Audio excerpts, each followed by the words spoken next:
Good morning students.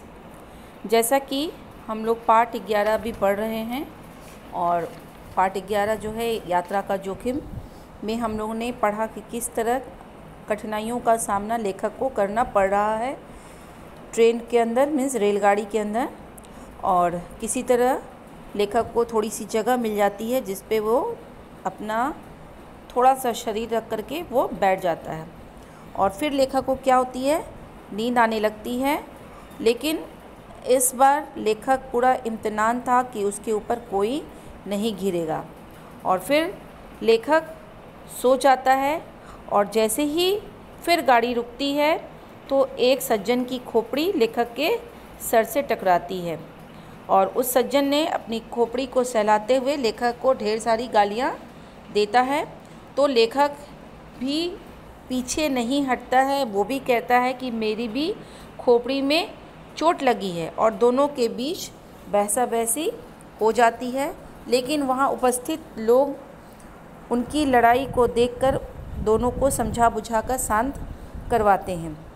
तो ईश्वर की असीम कृपा से अगले स्टेशन पर महाशय जो था जिससे वो लड़ाई हुई थी वो महाशय उतर जाता है और लेखक को अच्छी सीट मिल जाती है बैठने के लिए और पीठ के बल सहारा लेकर लेखक क्या होता है, अपनी सीट पर बैठ जाता है। लेकिन इस बार कुछ जल्दी नींद आ गई और अर्धनिर्मित अवस्था में दोनों कंधों पर बोझ सा प्रतीत हुआ। अब लेखक को जगह अच्छा मिला इसलिए लेखक सो गया और वहाँ पर उसे कंधों पर दो बोझ भारी भारी सा लगने लगा।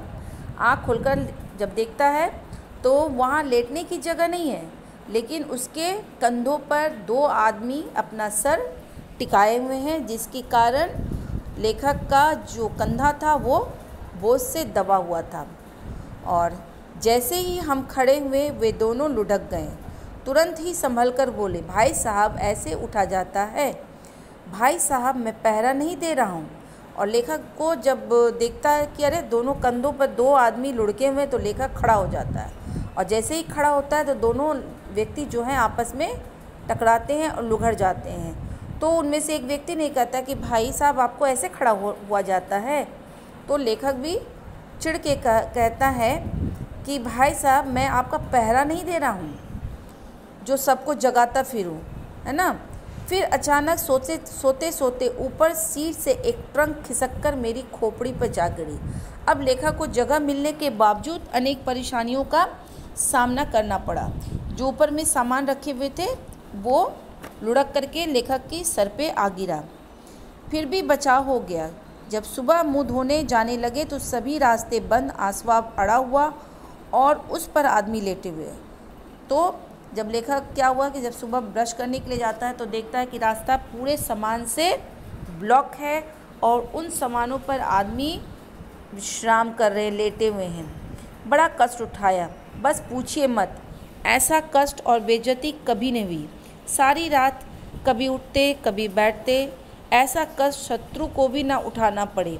एक महाशय ने पैर कुचल दिया, अंगूठा अभी तक दर्द हो रहा है। लेखक सोचने लगा कि कितना कष्टपूर्ण ये यात्रा है, कितनी बेइज्जती सहनी पड़ी, लोगों के गाली सुनने पड़े, लोगों के डांट फटकार सुनने पड़े। और वो सारी रात कभी उठता था कभी बैठता था। लेखक ने कहा कि कोई भी दुश्मन को ऐसा कष्ट ना उठाना पड़े, है ना। और खड़े खड़े किसी आदमी ने उनके पैर के अंगूठों को कुचल दिया, जो काफ़ी दर्द भी हो रहा था। मैंने पूछा, अभी लौटकर भी तो जाना है? अरे लौटकर जाने की याद आते ही कलेजा कांपने लगता है। यदि जीवित पहुंचा तो सत्यनारायण की कथा जरूर सुनूंगा। मैंने सुझाव दिया, इस बार दिन में सफ़र कीजिएगा। दिन में कोई गाड़ी नहीं जाती, उन्होंने घोषणा की। तब तो फिर उसी मुसीबत का सामना करना पड़ेगा। पता होता कि ये सब होगा तो मैं आता ही नहीं। इस बार फर्स्ट क्लास में टिकट कराना हमने सुझाया। इरादा तो यही है, सीट रिजर्व ही करनी पड़ेगी। वे रुहासे होकर बोले। खूब अनुभव हुआ। अब मैं कदापि घर के बाहर पैर ना निकालूंगा। लेकिन पहले तो घर पहुंचने की समस्या सामने है। उफ। अब क्या हुआ कि लेखक को लोगों ने कहा कि भाई इतना कष्ट आपने उठाया है तो अभी आपको यहाँ से उठ जाना होगा, अपना वापस अपने घर भी जाना होगा। और ये वापसी की बात सुनकर लेखक का कलेजा कांपने लगा। वो डर गया कि इतना मुसीबत का सामना मुझे फिर करना होगा। तब लेखक ने सोचा कि अगर मैं जीवित बच जाऊंगा तो जा करके पूजा पाठ करूंगा और सत्यनारायण की कथा सुनूंगा। और लोगों ने कहा कि भाई रात की ट्रेन मत पकड़ो, दिन की ट्रेन पकड़ लो। तो लेखक को ख्याल आया कि दिन की ट्रेन में भी तो उतनी भीड़ होगी। तब एक व्यक्ति ने कहा कि आप फर्स्ट क्लास का टिकट ले लें।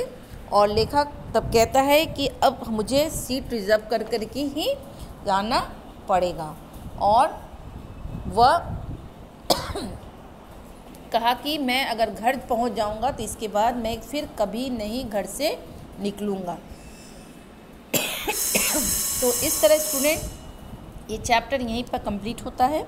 और मुझे आशा है आप लोगों की समझ में ये बात आ गई होगी कि रेलगाड़ी की सफ़र कितना कठिन होता है, लेकिन उस कठिनाई में भी एक मज़ा है जो हमें बार बार याद दिलाती है। Thank you.